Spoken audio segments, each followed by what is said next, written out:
Miksi siirryt eteenpäin? Tuolla. Okei, eli tosiaan tämä harjoituksen rakentaminen, tämä nyt on vanhaa materiaalia, mutta ei se harjoituksen rakentaminen muutu. Jukalle tämä on ainakin tuttu. Sähän muistat tämän. Oikeastaan Jukka voisikin kertoa tämän. No ei vaan. Täällä on lyhyesti käyty, eli ehkä kannattaa ensin miettiä siltä kannalta, että minkälaisia kokemuksia on niin kuin hyvästä harjoituksesta, harjoituksen ohjaajasta ja huonosta harjoituksen ohjaajasta. Mutta varmaan molempia on, jokainen on kokenut. Eli hyvä harjoituksen ohjaaja on varmaan sellainen, joka motivoi, joka saa itsestään niin kuin, enemmän irti ja sitten kehittyy siinä harjoituksessa. Huono harjoituksen ohjaaja voi olla sellainen, joka ei huomioi välttämättä sitä harjoitusryhmää tai harjoittelijaa ja sitten ei ymmärrä ehkä sitä valmentamisen. Mikä on valmentajan tai ohjaajan rooli? Valmentajan tai ohjaajan roolihan ei ole se, että se reenaa itse siinä, vaan valmentajan ohjaajan rooli on se, että se auttaa niitä harrastajia, jotka on siinä mukana, niin kehittymään. Eli tärkeää on ymmärtää se. Sitten samalla siinä valmentaja kumminkin kehittyy, kun se joutuu miettimään niitä asioita, mitä opetetaan. Se joutuu miettimään, miten niitä opetetaan. Se on älyttömän tärkeää, kun halutaan kehittyä eteenpäin. Jos pelkästään reenataan, niin kehitetään tiettyyn asti. Mutta jos joudut miettimään niitä paljon tarkemmin, jos joudut opettamaan jonkun taidon jollekin toiselle, niin se kehittää ihan eri lailla. Esimerkiksi, miten opetat vaikka sivupotkun ilman puhetta. Tai opeta sivupotku pelkästään puhuen, et saa näyttää. Haastakaa itseään. Sitten minkälaisia, niin kuin tuossa nyt käytiin jo hyvästä ja huonosta harjoituksesta. Varmaan hyvä harjoitus on sellainen, jos kehittyy ja on kivaa ja oli mukaan lähteä. Huono harjoitus on sellainen, että ei ollut niin kivaa ja ei kehittynyt ja paperiakin piti ottaa, kun verta vuotin edessä. Käytännössä välttämättä vaikka kova harjoitus, niin se ei ole aina hyvä harjoitus, mutta kova harjoitus voi olla hyvä harjoitus, jos valmentaja kertoo sen, että mikä sen pointti on. Riippuen ryhmästä, jos on kisaryhmä ja kisaryhmä on selvitetty, että nyt täytyy mennä kovaa, koska sun täytyy jaksaa kisoissa, niin tätä tehdään sen takia. Niin urheilijakin voi ymmärtää, että vaikka vähän oksa maistuu suussa, niin tämä on ihan kivaa. Koska tämä edistää mua sitten, kun mä oon kilpailussa, niin mulla menee kisat hyvin. Jos sitä ei ymmärrä, niin sitten täytyy miettiä, että onko niin se urheiluvammaa aihetta ja sitten jos se niin välttämätöntä, koska aina ei ole kivaa, kun mennään riittävän korkealle tasolle. Kuntoliikunta voi olla aina kivaa, urheilussa on välistä vähän huonoja hetkiä. Okei, harjoituksen rakenne, siellä on lämmittely, mitä, miksi, miten, määrä, tavoite. On tärkeää tietää. Jos tehdään jalkatekniikkaa paljon, niin on hyvä keskittyä jalkojen lämmittelyyn. Tietysti koko kroppa täytyy saada aktiiviseksi, mutta pääsääntöisesti lämmitetään ne osa-alueet ja siihen tilaan, että pystytään itse harjoitus tekemään. Harjoituksesta mitä, miksi, miten, määrä ja tavoite. Mitä harjoitellaan, miksi harjoitellaan, miten harjoitellaan, kuinka paljon ja mihin tavoitellaan. Että kun on helppo. Portatko etukäteen mierätty, niin ei muuta kuin sinne vaan kohti tavoitteita.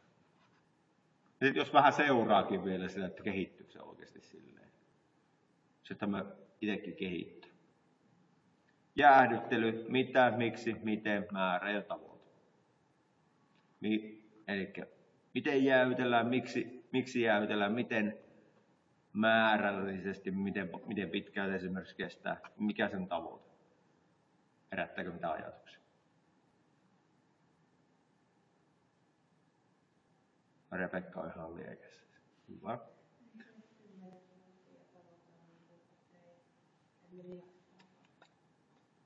Ettei lihakset?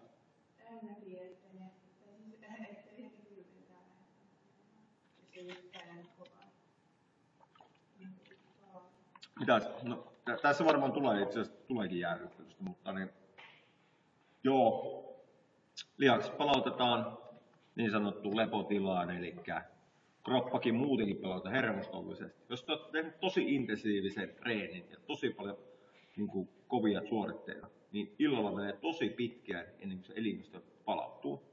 Jos siihen tehdään oikea jäähdyttely, niin te lähdette reeneistä, te olette vähän väsyneitä, mutta se elimistö alkaa palautua tosi paljon nopeammin.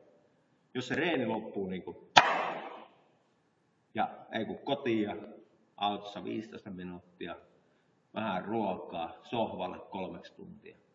Että kun on aamulla kiva.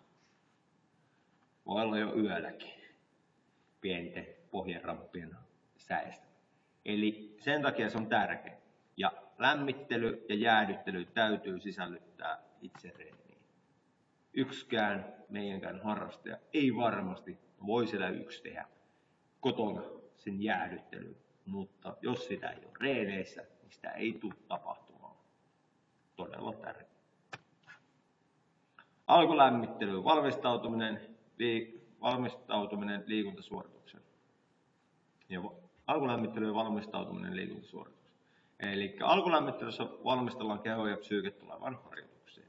Tehdään liikekokonaisuuksia, jotka auttavat urheilijaa saavuttamaan kehon toiminnan kannalta parhaan mahdollisen valmiustilan harjoitus- tai kilpailusuoritukseen.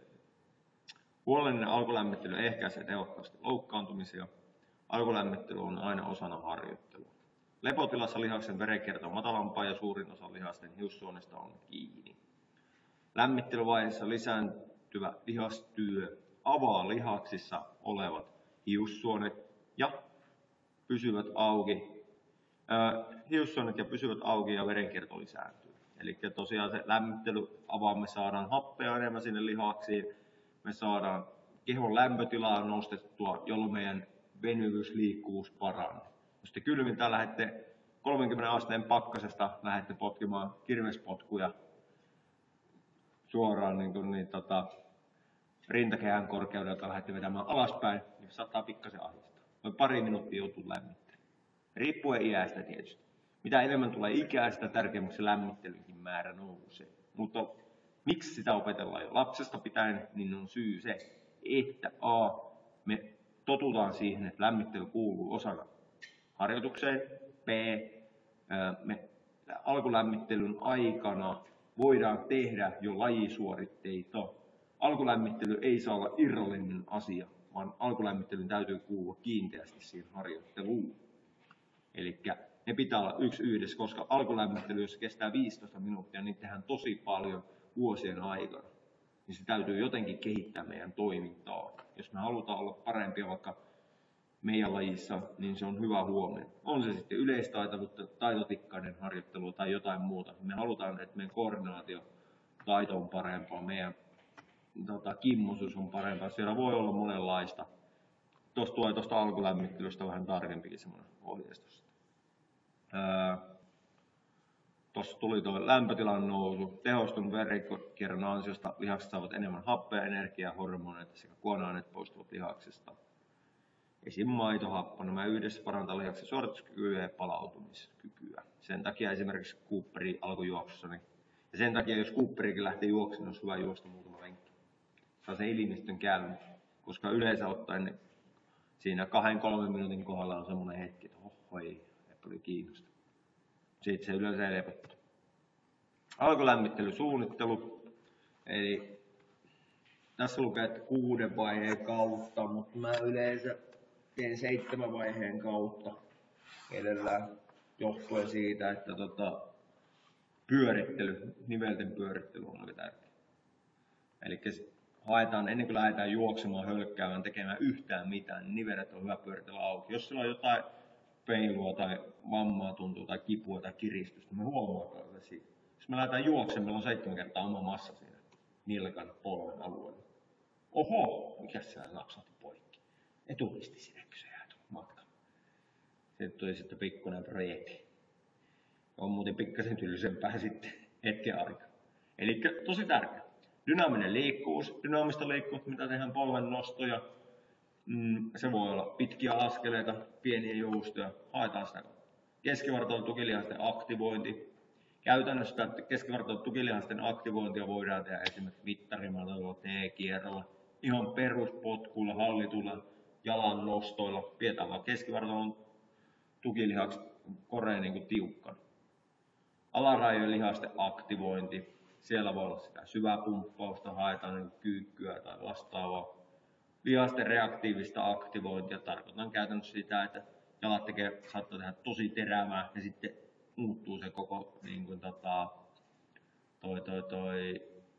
taajuus. Eli saattaa olla esimerkiksi se, että jalat steppaavat tosi nopeasti, kädet menee hitaasti. Ja sitten vaihtuu se rytmi, mitä ollaan joskus tehty kanssa. Liikekokonaisuudet, eli käytännössä vaikka jos on puhumisen tyylinen rento, ihan sama vaikka sottelu tyylinen reeni, niin vedetään sitten vaikka parin kuumisen sijaan. Okei, nyt ollaan valmis, nyt aletaan ottelemaan. Hyvin tehty alkulämmittelyn jälkeen niin pystyy 100% suoritukseen. Tää ottaa 15 minuuttia vähintään. No täällä tilassa ei varmaan 15 minuuttia riittää. Tää on hyvä suorittaa tässä järjestyksessä, koska tämä on aika toimiva järjestys. Verenkierto kun lisääntyy, niin sitten liikkuvuusharjoitus on paljon helpompaa ja se on turvallisempaa. Mitä muuta siinä alkulämmittelyssä tietysti, niin siellä valmistellaan hermosto, saadaan sitä elastisuutta, psyyke, me valmistaudutaan sen tulevaan reeniin. Yleensä kun reeneihin tuutte, mitä mietitte, mitä se koulussa tuli läksyksi. Reenin aikana mä yleensä pyrin pitämään, ettei paljon kiinnosta ne läksyt. Eli fokus on siinä reeneissä, on sen verran kova, tai ehkä siinä tehdään jotain sellaista, joutuu keskittymään. Vuorokauden aika ja lämpötila, eli vuorokauden ajalla, ja niin kuin mä puhuin siitä 30 asteen pakkasesta, jos tuutte pakkasesta, lämmittelyaika on pitempi. Ja sitten jos teette aikaiseen aamulla, esimerkiksi räjähtävä suoritus kello 6, kello 5, niin on ihan erilainen se lämmittely. Ja jos menee kisoihin ja menee vaikka maailman toiselle laidalle, niin täytyy alkaa opettelemaan se rytmi jo Suomessa. Jos me mennään vaikka Jenkkeihin 7 tuntia myöhemmin, on niin kuin kello jossain siellä Floridan niemimaalla, jos olisi vaikka siellä kisat, niin me ruvetaan siihen, että me reenataan niin, että monelta meidän arvioitu kisa-aika on siellä, jos me tiedetään se. Me reenataan aina siinä, 2 viikkoa siinä aikajaksossa. On se sitten täällä vaikka kello 12 yö. Syystä, että kun te menette sitten sen kisaan tai sen suoritukseen, niin jos te ette opettanut sitä kehoa, niin te annatte älyttömästi etumatkaa sille toiselle. Ei se vaan tuu sieltä, että ahaa, tänään muuten reenataan sitten 12 aikaa yöllä, tehdään elämän parhaat suoritukset. Jos ei ole 2 viikkoa, mutta jos elimistö on jo totuttunut 2 viikon ajan, riippuen ihmisestä voi vaatia pitempääkin, niin sitten kun meneekin, vaikka lentääkin sinne, niin elimistö on jo tottunut siihen, reenit on muuten tuohon aikaan. Kannattaa huomioida. Tämä on enemmän kilpailupuolta sitten. Ja sitten laji- ja harjoitukset huomioiminen ja suunnitelmallisuus, että se on järkevää. Voi keskeyttää, jos tulee jotain kyytiä. Hengitys- ja verenkiertoelimistö, eli tähän alkulämmittelyyn ensimmäisessä vaiheessa nostaa sykettä, elimistön lämpötilaa ja aktivoidaan keskushermosto. Lämmittely aloitetaan rauhallisesti, tehoja kasvataan progressiivisesti. Lähdetään pikkuhiljaa tunnustelemaan saada. Tuntuu hyvältä, ruvetaan kiihdyttää sitä tahtia, nostetaan vähän sitä tehoa siinä. Koordinaatio aktivoidaan progressiivisesti, alussa helppoja, esimerkiksi askeltikasjuttuja ja sitten loppuun kohden vähän haastavampia. Ja lämmittelyn tulisi aina tukea sitä kokonaisharjoittelun tavoitetta. Tuossa nyt on taekwondoon laitettu, että usein sopii tai toimii erilaiset hipat, kuten kunhan maltetaan aloittaa riittävän alhaisella teholla. Eli me ollaan tehty niitä olkapää, etureisi, jalkapöytähippoja ja muita, mutta siinä on tietysti, että jos ei vähän saa siihen alkuun jotain lämmittelyä, nilkkojen pyörittelyä ja muuta, niin nilkatsa siinä voi pyörähtää ympäri, jos lähtee varsinkin vähän vanhemmat henkilöt pyörimään siinä. Saattaa rutiina käydä. Okei. Dynaaminen liikkuvuus, optimaaliset lihaspituudet suoritusta varten saavutaan parhaiten dynaamisella ja koko kineettisen ketjun aktivoinnin liikkeiden kautta. Staattiset venytykset alkulämmitys kannattaa käyttää ainoastaan häiritsevin korjaavissa vaatimuksissa lihasepätasapainotilanteissa. Eli staattisesta venyttelytä niin periaatteessa ei pitäisi tarvita, mutta jos joku paikka kirraa niin paljon, että siellä on joku lihaskalvo tai muuten vaan lihas tuntuu niin tiukalta, että vaatii enemmän venyttelyä, niin sitten kannattaa venytellä enemmän auki kuin repästä se auki. Sitten liikelaajuudet olisi hyvä käydä joka tasossa läpi, eli on eteen, taakse, sivuttain, pystyakselin ympäri ja kierrot. Esimerkiksi niissä, kun jos mietit pitkä askel, lantio sivulta sivulle, lantio eteen, taakse ja kierto. Siellä on ainakin lonkankoukset takareidet aika valmiita. Ei tule yllätyksiä. Sama on just näitä polvien nostopotkuja, käsien avauksia jne. Näitä hompalla. Keskivartalon tukilihasten aktivointia. Tavoitteena on saada herätellä keskivartalon toiminta ja tuki sekä myös hartiaseutu. Liikelaajuus pitää käydä läpi eri tasoissa. Eteen, taakse, suuntaan, sivuttain, pystyakselin ympäri, kierrot. No, aika paljon tulee siinä, kun mennään tehdään vaikka esimerkiksi noita, täällä nyt on näitä lankku, T-kierto, X-kierto, breakdance, kyykky, vaaka, you name it. Kysyttävää. Vitsi, tää on hyvä koulukunta. Kaikki uskoo, mitä mä sanon. Hyvä. Alarajojen lihasten aktivointi. Tavoitteena on parantaa lihasten kykyä toimia oikea-aikaisesti. Nilkan toiminnan kehittäminen on tärkeää, joka vaikuttaa liikkeen hallintaan ja tasapainoon. Sen takia, niin kuin, mitä mekin tehdään aina, siinä on ne pyörittelyt ja muut, niin sitten näkee tosi nopeasti, onko tiukkana pohjasta vasta. Jos on tiukkana, niin kannattaa vähän miettiä, että kannattaako jatkaa. Pitäisi saada se liikkuu sille, että pystyy tekemään kasakkakyykyn niin, että heilahtaa. Jos ei pysty, niin venytelkee. Herkkyyskaus käytiin jo.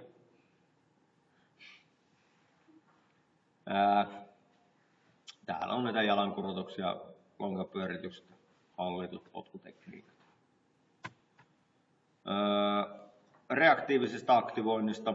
Lihasten reaktiivinen aktivointi pyritään herättämään elimistöä, että voidaan hyödyntää elastista energiaa. Sensorisen hermostoaktivointi tapahtuu iskutuksen sisältävien harjoitteiden kautta. Tällöin varmistetaan elimistö on valmis nopeiden liikkeiden suorittamiseen. Liikelaajuudet pitää käydä läpi taas eri tasoissa. Täällä on näitä tärinäjuoksuja viivan yli edestakaisin. Nopea hyppely viivan yli sivusuunnassa, nopea hyppely 90 asteen lantiokierto, lantion nopea kiertopotku tyyliin. Eli pyöritellään lantia. Okei. Täytyy jatkaa, ettei Milja nukaa. Hyvä. Liikekokonaisuuden tavoitteena on yhdistää kaikki edellä mainitut vaiheet yhdeksi kokonaisuudeksi. Ja liikesarjan tekeminen esimerkiksi tosi hyvä. Tai otteluharjoitteen tekeminen. Siinä yhdistetään. Yleistä lämmittelystä. Lämmittely on tärkeä osa kehittymistä ja se pitää olla etukäteen suunniteltu, joka tukee tulevaa harjoittelua. Meillähän nyt periaatteessa ne koordinaatiojutut omalta osaltaan lisää. Joo, kehitetään. Varmaan kesän aikana tässä kehitetään eteenpäin sitä hommaa omalta osaltaan, mutta ne luo tietynlaista pohjaa. Jotenkin itse ainakin toivoo, että meillä on joku perustaito ja perus semmoinen, mitä opetetaan, että me voidaan katsoa sitä vyökokeessa. Kun täältä joku lähtee, niin tietää, että toisella kyllä pyöritellä käsiä eri suuntiin ja tehdään vaikka. Tehdään jotain muutakin taitotikkaa. Eikä silleen, että on käynyt 4 vuotta tuossa meille, ei kyllä mitään oppinut. Kiva kun kävi. Elikkä, koska mä uskon siihen, että jos henkilöt oppii, niin sitten vähän kehasee kaverille, että jos se näyttää jonkun jutun, missä opin tuolla, niin se palvelee meilläkin pitkässä juoksussa. Tulee lisää asiakkaita sitä kautta tai harrastajia. Kannattaa aina miettiä. Tai me joudutaan miettimään sitä. mäkin olen miettinyt. Hyvällä lämmittelyllä saadaan elimistö niin herätetty fyysisesti ja psyykkisesti ja pienennetään loukkaantumisriskiä. Monipuolinen alkulämmittely on rakentava ja kehittävä harjoittelu. Vartalon hallinta kehittyy ja alkulämmittelyn kesto, niin kuin on jo tullut esiin, niin se 15 minuuttia. Riippuen tietysti henkilöstä, iästä ja kaikesta muusta vuoden ajoista. Harjoittelusuunnitteleminen, yleistä harjoittelusuunnittelusta.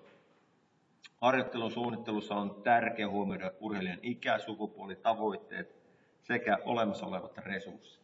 Tämähän se onkin sitten helppo, kun meillä on aika monen sortista, mutta se mikä helpottaa, niin meillä on eri ikäisiä. 4-5-vuotiaat on erilaisia kuin, vähän erilaisia kuin 9-12, ei paljon. Ja 6-8-vuotiaat on erilaisia taas. Eli se auttaa kyllä. Kyllä ne menee pitkälti sitä herkkyyskaudesta, niin pystyy vähän miettimään sitä sisältöä. Taekwondo-harjoittelu voi olla harrastukseen liittyvää tai kilpailuun liittyvää.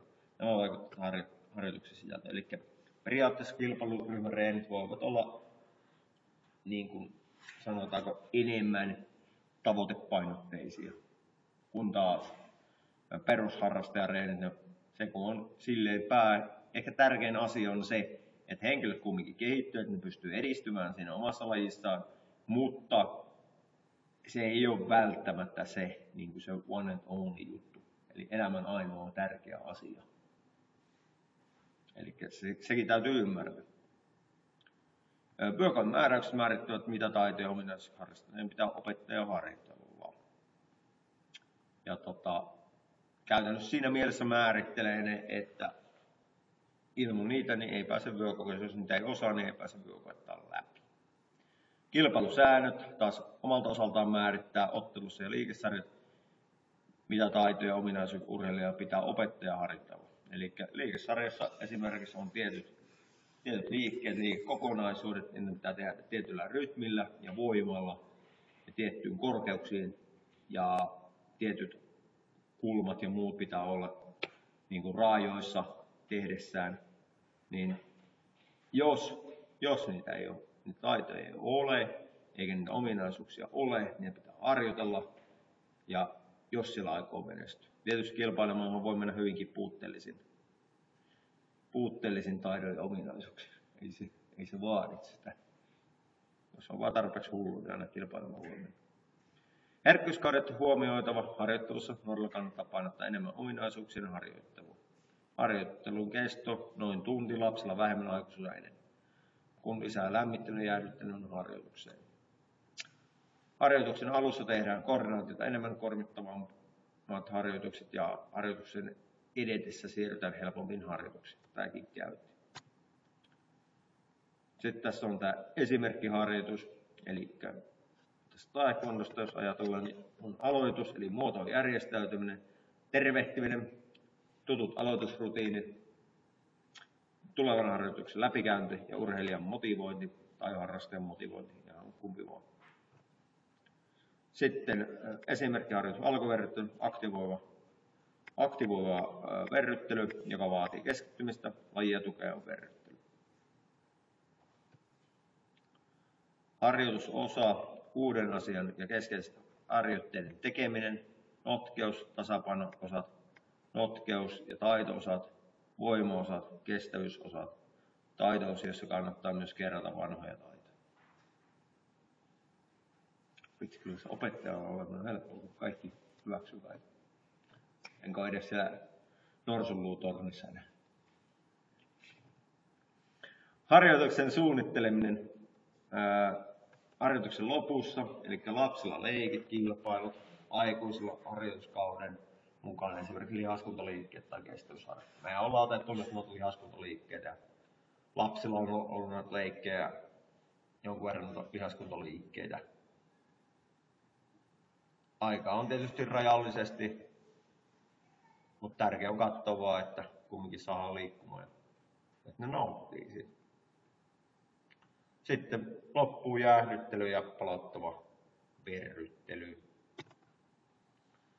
Ja sitten harjoituksen päättäminen tärkeimpien asioiden kertaaminen, palaute ja keskustelu, koska yleensä kun henkilö tulee tänne treenaamaan, niin se on kiva saada palautetta siitä ja sitten tuntee, että hänet on huomioitu siinä reenin aikana. Sitten seuraava harjoituksen motivointi,